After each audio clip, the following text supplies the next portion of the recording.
मोदी जी किसानों की कसम खाते हैं, परंतु फायदा पूंजीपति मित्रों को पहुंचाते हैं। ये उनकी पुरानी नीति है और आज वो खेती को गुलाम करने का षड्यंत्र कर रहे हैं। और ये 3 कानून देश की हरित क्रांति पर मोदी सरकार का हमला है। ये एक घिनौनी साजिश है। खेत और खलिहान को पूंजीपतियों को गिरवी रखने की। इन्होंने इसके पहले भी 2 एक्सपेरिमेंट हो चुके हैं। 2002 में जब एनडीए की सरकार थी, मित्रों नेट पे अभी जाओगे तो मिल जाएगा, इन्होंने स्टॉक लिमिट खत्म करी थी। स्टॉक लिमिट जब वाजपेयी जी की सरकार थी तो इन्होंने खत्म कर दी थी, व्यापारियों को खुला छूट दे दी थी। और हालत ये हुई कि 2-3 साल में मुल्क में कोई फूड सिक्योरिटी के लिए जो बफर स्टॉक है उससे भी आधा बच गया था। क्योंकि दिक्कत क्या है कि प्राइवेट आदमी के स्टॉक की कोई रिकॉर्ड नहीं है हिंदुस्तान में। उसके पास कितना चला गया कोई रिकॉर्ड नहीं है। तो हमको 5.5 मिलियन टन हमको इंपोर्ट करना पड़ा था 2005 में। जाओ रिकॉर्ड देख लो।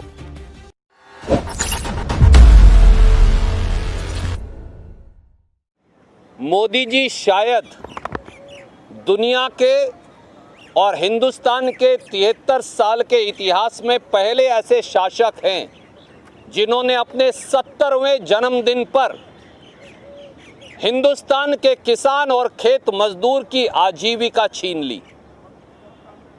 ये 2 कानून आज और 1 कानून जो पहले लेकर आए हैं, ये 3 कानून देश की हरित क्रांति पर मोदी सरकार का हमला है। ये एक घिनौनी साजिश है। खेत और खलिहान को पूंजीपतियों को गिरवी रखने की। ये एक घिनौनी साजिश है। किसान को अपने खेत में मजदूर बना देने की, मजदूर की रोटी छीन लेने की, मंडी के व्यापारी और दुकानदार और मजदूर का व्यवसाय और आजीविका छीन लेने की। आज मोदी सरकार ने 73 साल बाद देश की आज़ादी के एक क्रूर काला अध्याय देश के खेत और खलिहान के लिए लिखा है। और उसका विरोध कांग्रेस पार्टी और किसान, देश का 62 करोड़ किसान, 250 किसान संगठन देश की सड़कों पर कर रहे हैं, पिट रहे हैं, मार सह रहे हैं, धरना और प्रदर्शन कर रहे हैं। और किसानों के ये नुमाइंदे देखिए आप, हमारे साथी गिल साहब क्या पट्टी लगाए खड़े हैं। ये है वो किसान की व्यथा। किसानों के ये नुमाइंदे, किसान संसद के अंदर अपनी बात रखते हैं तो संसद के अंदर और बाहर दोनों जगह किसानों की आवाज़ दबाई जा रही है। 10 बड़े एतराज़ात हमारे साथियों ने रखे हैं, उनमें से कुछ मैं एक लाइन में कहूँगा और फिर अमर सिंह जी जो किसान भी हैं और FCI के पूर्व प्रमुख भी, वो अपनी बात कहेंगे। साथियों, अनाज मंडी, सब्जी मंडी यानी एग्रीकल्चर प्राइस मार्केट कमेटी को अगर आप ख़त्म कर देंगे तो कृषि उपज खरीद व्यवस्था पूरी तरह नष्ट हो जाएगी। किसान की कपास को, किसान की गेहूं को, किसान के चावल को, मक्का को, बाजरा को, सरसों को खरीदेगा कौन? रेट निर्धारण कौन करेगा? दूसरा, जैसा मेरे साथी रवनीत बिट्टू जी ने कहा, न्यूनतम समर्थन मूल्य कौन देगा? अनाज मंडी, सब्जी मंडी के अंदर यह गारंटी है कि अगर PR धान यानी चावल बिकेगा तो 1900 रुपया क्विंटल भाव मिलेगा। पर किसान के खेत में, किसी के राइस शेलर में, किसी के गोदाम में, किसी के साइलों में 1900 रुपये क्विंटल PR धान की कीमत मिलने की गारंटी क्या है? तो न्यूनतम समर्थन मूल्य खत्म कर, शांता कुमार कमेटी की रिपोर्ट लागू कर, फूड कॉरपोरेशन ऑफ इंडिया और न्यूनतम समर्थन मूल्य प्रणाली को खत्म करने का यह षड्यंत्र है। तीसरा, मोदी सरकार का ये दावा कि कोई किसान कहीं भी फसल बेच सकता है, ये झूठ है। आज भी किसान चाहे देश के किसी कोने में फसल बेच सकता है। पर नरेंद्र तोमर जी के पास तो अगर आप इलेक्शन एफिडेविट उठाएं तो उनका स्टेटस सोशल वर्कर है और खेती की जमीन के नाम पर नील लिखा है, नील लिखा है। देश के कृषि मंत्री के पास 1 इंच कृषि भूमि नहीं, देश के प्रधानमंत्री के पास 1 इंच कृषि भूमि नहीं। वो क्या जाने कि एग्रीकल्चर सेंसस 2015-16 के मुताबिक 86.2% किसान 5 एकड़ से कम 2 एकड़ भूमि का मालिक है। पंजाब के गुरदासपुर से वो मद्रास जाकर 2 एकड़ की अपनी फसल को कैसे बेचकर आएगा, वो तो सबसे नजदीक मंडी तक ले जा सकता है। इसलिए ये अपने आप में कोरी झूठ है। एक बात मैं इसके साथ और जोड़ूंगा, इससे पहले कि मैं अमर सिंह और गिल साहब को कहूं। अनाज मंडी व्यवस्था जो है, इसमें ना तो रूरल डेवलपमेंट फंड, ना मार्केट फीस, ना आड़ती का कमीशन ये किसान नहीं देता। ये फूड कॉरपोरेशन ऑफ इंडिया या जो खरीद करने एजेंसी आए या राइस सेलर का मालिक आए वो देता है। इस पैसे का इस्तेमाल कहाँ होता है? इस पैसे का इस्तेमाल, जैसा मेरे साथी ने कहा, 70,000 किलोमीटर अगर ग्रामीण सड़क पंजाब ने बनाई तो इसी से बनाई। केवल अगर मैं एक छोटा सा उदाहरण दूं, 127 लाख टन गेहूं पंजाब ने इस सीजन में खरीदा। उस 127 लाख टन गेहूं से 613 करोड़ मार्केट फीस पंजाब के मंडी बोर्ड को मिली और 613 करोड़ रूरल डेवलपमेंट फंड मिला, 316 करोड़ आड़तियों को कमीशन मिला। मोदी जी ये सारा पैसा बचाना चाहते हैं और 1 और 1.5 लाख करोड़ के लिए करोड़ों किसानों की आजीविका छीनना चाहते हैं। तरक्की कहां से होगी? और एक आखिरी बात ये है कि मंडियों के अंदर लाखों करोड़ों मजदूर काम करते हैं, खेतों में खेत मजदूर काम करते हैं। ये अनुसूचित जाति पिछड़े वर्गों के हमारे भाई बहन हैं। मंडियों में मुनीम और कर्मचारी काम करते हैं। मंडियों में ट्रैक्टर और छोटे छोटे 4 व्हीलर चलाने वाला ट्रांसपोर्टर काम करता है। छोटा छोटा आड़ती और दुकानदार काम करता है। जब मंडी की व्यवस्था टूट जाएगी तो फिर आप किसान को 5 पूंजीपतियों के हवाले कर देंगे। 5 पूंजीपति इस देश के 62 करोड़ किसानों के मालिक बन जाएंगे। 62 करोड़ ज्यादा हैं या 5 लोग ज्यादा हैं?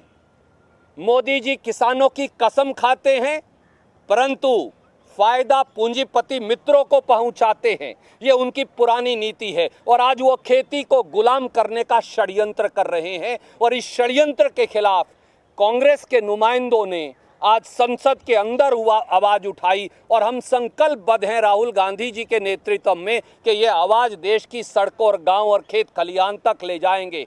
पहले भी जब भूमि का उचित मुआवजा कानून अध्यादेश लेकर आए थे तो इसी प्रकार के नकारात्मक आर्ग्यूमेंट दिए थे, तब भी राहुल गांधी जी कांग्रेस ने उन्हें हराया था। एक बार फिर कांग्रेस और किसान मिलकर मोदी सरकार के कुशासन को हराएंगे, हमें ऐसी उम्मीद है। बहुत संक्षिप्त में अमर सिंह जी, क्योंकि उन्हें बहुत तजर्बा है किसान और एफसीआई के मुखिया के तौर पर, वो 2 मिनट में अपनी बात जोड़ें। मैं सिर्फ ये बताना चाहता हूं कि जो आज भी एमएसपी मिल रहा है वो पंजाब, हरियाणा, छत्तीसगढ़ में पैडी का, आंध्रा में पैडी का, मध्य प्रदेश में वीट का और फिर उड़ीसा में थोड़ा सा पैडी का मिलता है। सारे हिंदुस्तान में अगर फसल को लिया जाए तो 15 से 20% फसल का एमएसपी मिलता है। इनको तकलीफ क्या है, मैं उस पे आना चाहता हूं सीधा कि इनकी तकलीफ क्या है। इनकी तकलीफ ये है कि ये जो वर्ल्ड ट्रेड ऑर्गेनाइजेशन है, जो विश्व व्यापार संगठन है, ये मोदी जी और इनकी सरकार उनके प्रेशर में है। WTO 4 बातें कहता है। वो कहता है एग्रीकल्चर सब्सिडी बंद करो, पब्लिक प्रोक्योरमेंट बंद करो, ये जो स्टॉक लिमिट लगाई है वो बंद करो, और वो कहता है कि ये जो आप एक्सपोर्ट पे बैन लगा देते हो वो बंद करो। इन्होंने आते ही शांता कुमार कमेटी बनाई 2014 में। मित्रों, शांता कुमार कमेटी की रिकमेंडेशन देख लो। अगर एग्जैक्टली विश्व व्यापार संगठन के साथ फिट नहीं होती तो मेरे को कह देना कि आप झूठ बोल के चले गए। वही सारी के एफसीआई को ख़त्म करो, पब्लिक प्रोक्योरमेंट कम करो, प्राइवेट को करो, सेंट्रल स्टॉकिंग ना करो, ये सारी रिकमेंडेशन जो वो कह रहे हैं, और सब्सिडी कम करो एफसीआई का और एग्रीकल्चर का सब्सिडी, ये लिखा हुआ है, आप देख लीजिए 2015 की रिपोर्ट। ये इन्होंने इसके पहले भी 2 एक्सपेरिमेंट हो चुके हैं। 2002 में जब एनडीए की सरकार थी, मित्रों नेट पे अभी जाओगे तो मिल जाएगा, इन्होंने स्टॉक लिमिट खत्म करी थी। स्टॉक लिमिट जब वाजपेयी जी की सरकार थी तो इन्होंने खत्म कर दी थी, व्यापारियों को खुला छूट दे दी थी।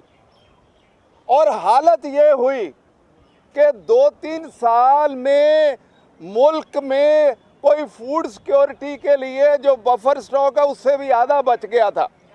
क्योंकि दिक्कत क्या है कि प्राइवेट आदमी के स्टॉक की कोई रिकॉर्ड नहीं है हिंदुस्तान में, वो उसके पास कितना चला गया कोई रिकॉर्ड नहीं है। तो हमको 5.5 मिलियन टन हमको इंपोर्ट करना पड़ा था 2005 में, जाओ रिकॉर्ड देख लो। ये वही हालत लाना चाहते हैं हम मुल्क की कि यहाँ चाहे प्रोड्यूस होगा लेकिन जाएगा कहीं और, क्योंकि वो तो इनके मित्र कर सकते हैं, अडानी अंबानी जब बड़े लोग कर सकते हैं। दूसरी बात, ये जो बोल रहे हैं कि इससे किसान को बहुत फ़ायदा होगा, मैं फैक्चुअल बात कर रहा हूँ। इनकी अपनी सरकार है एनडीए की, बिहार में 2005 से सरकार है ना, 2006 में नीतीश कुमार जी ने जो एपीएमसी एक्ट है वो हटा दिया था, जो एग्रीकल्चर प्रोड्यूस मार्केटिंग जो एक्ट है वो हटा दिया था। बिहार की हालत वो आज जाके देखो 2019 में उसकी स्टडी करी गई, national council of agriculture research ने रिपोर्ट, अगेन वो वेबसाइट पे है, उसका देखो कि ना कोई प्राइवेट इन्वेस्टमेंट आया, ना एमएसपी मिली, किसान की हालत बद से बदतर हो गई। ये तो झूठ बोलने के माहिर हैं, इन्होंने किसानी ख़त्म करनी है अपने मित्रों को। ये बहुत बड़ा सेक्टर है, इसमें लाखों करोड़ का धंधा है एग्रीकल्चर, ये सिर्फ और सिर्फ। और उसका दूसरा जो एसेंशियल कमोडिटी एक्ट किया है, कभी कोई सरकार ये लिखती है कि अगर 100 रुपये की चीज़ हो, जब तक वो 200 रुपये की नहीं हो जाएगी तो तब हम कार्रवाई नहीं करेंगे। वो एक्ट में लिखा है कि सब्जियां और फल जब तक डबल प्राइस ना हो जाए सरकार इंटरवीन नहीं करेगी, और फूड ग्रेन जब तक 50% ना हो जाए। ये तो क्या कर रहे हैं, भगवान मालिक है। कोई सरकार कहती है कि डबल प्राइस हो जाए, हम लोगों का बजट 10% 20% पे डामाडोल हो जाता है, ये उसको 100% तक करना चाहते हैं। किसको फ़ायदा होगा? वो इनके मित्रों को फ़ायदा होगा। ये प्राइवेट कंपनियों की सरकार है, कारपोरेट की सरकार है, ये अंदर सारा झूठ बोल रहे हैं। हम इसका कांग्रेस पार्टी पूरा विरोध करती है, मैंने अंदर भी विरोध किया, बाहर भी विरोध करेंगे। बहुत बहुत धन्यवाद। अगर आपको हमारे वीडियोस पसंद आए तो प्लीज़ लाइक करें, सब्सक्राइब करें और शेयर करें।